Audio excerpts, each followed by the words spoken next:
अस्सलामुअलैकुम दोस्तों, तो कैसे हैं आप। आज हम बात करेंगे Xiaomi के फ़ोन Mi 10 T Lite के बारे में। पाकिस्तान में आपको Xiaomi का ही Note 10 Lite फ़ोन तो देखने को मिलता है, जो कि कम प्राइस में काफ़ी तगड़ी आपको स्पेसिफिकेशन देता है। तो ये वाला फ़ोन भी कुछ अमेजिंग कर सकता है। अभी तो चाइना के अंदर ये लॉन्च हुआ है फ़ोन, ग्लोबली भी ये फ़ोन आपको डिफरेंट नेम या इसी नेम के साथ देखने को मिल सकता है। हो सकता है ये वाला फ़ोन आपको अभी जो Redmi की Note 10 सीरीज आनी है उसी में ही रीब्रांड बन के आ जाए। देखते हैं क्या करते हैं ये, लेकिन फ़ोन काफ़ी अमेजिंग किस्म का है। अगर हम इस फोन की स्पेसिफिकेशन देखें, ये आता है 7.9 mm की थिकनेस पे और इसमें फ्रंट पे आपको सुपर एमोलेड का डिस्प्ले मिल जाता है। 6.57 इंच का 1080 पिक्सल की फुल एचडी रेजोल्यूशन है और HDR10 प्लस की सपोर्ट के साथ ये आ रहा है। और साथ में आपको गोरिल्ला ग्लास 5 की सपोर्ट भी देखने को मिल जाती है। एंड्रॉइड 10 ही इस फोन में आपको देखने को मिलता है MIUI 12 के साथ। इसमें जो चिपसेट लगाया गया है वो दोस्तों काफी पावरफुल है। स्नैपड्रैगन का 765G वाला चिपसेट है। हो सकता है फ्यूचर में आपको ये मिड रेंज के अंदर चिपसेट मिलना स्टार्ट हो जाए, यानी कि 50 से 60 हज़ार की रेंज में काफ़ी कुछ धमाल होने वाला है, क्योंकि नई टेक्नोलॉजीज आ रही हैं। 5 nm पे प्रोसेसर आएंगे, 3 nm टेक्नोलॉजी को इस्तेमाल किया जाएगा 1-2 साल के दौरान ही। तो ये आपको 7 nm टेक्नोलॉजी वाले प्रोसेसर काफ़ी मिड रेंज के अंदर आते दिखाई देंगे। इसमें ऑक्टा कोर का CPU लगाया गया है, जिधर आपको 2.4 GHz की स्पीड मिल जाती है। Adreno 620 का GPU है। 6GB रैम और 128GB स्टोरेज और 6GB रैम 64GB स्टोरेज और 8GB रैम 256GB स्टोरेज के साथ इसके 3 वेरिएंट लॉन्च हुए हैं। देखते हैं ये पाकिस्तान और ग्लोबली कितने वेरिएंट लॉन्च करता है। तो बैक पे इस वाले फोन में आपको 4 कैमरे देखने को मिलेंगे, जिसमें मेन कैमरा 48 मेगापिक्सल का है, 8 का अल्ट्रा वाइड कैमरा है, 2 का मैक्रो, 2 का डेप्थ सेंसर है, 4K वीडियो रिकॉर्ड कर सकते हैं 30 FPS तक। 16 मेगापिक्सल की सेल्फी इसमें आपको मिल जाती है। फ्रंट पे Type-C आपको देखने को मिल जाती है USB 2.0 के साथ। फिंगरप्रिंट स्कैनर आपको डिस्प्ले के अंदर ही मिलेगा, क्योंकि सुपर एमोलेड का वाइड डिस्प्ले दिया जा रहा है। 4160 mAh की इसमें बैटरी मिलती है और 20 वोल्ट की फास्ट चार्जिंग है।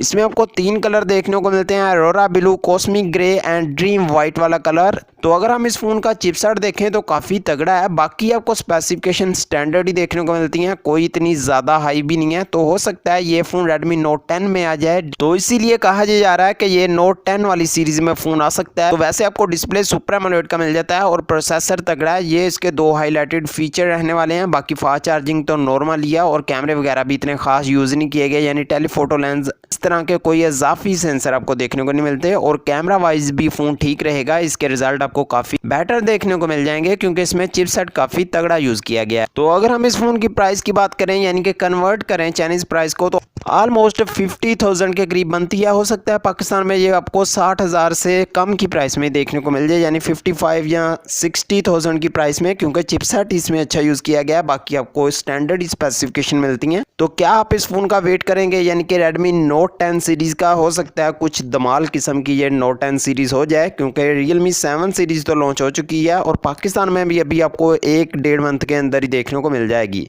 तो ये थी दोस्तों आज की वीडियो। अगर आपको अच्छी लगी है, लाइक, चैनल सब्सक्राइब कर लेना। मिलते हैं नेक्स्ट वीडियो में फिर। अल्लाह हाफिज़।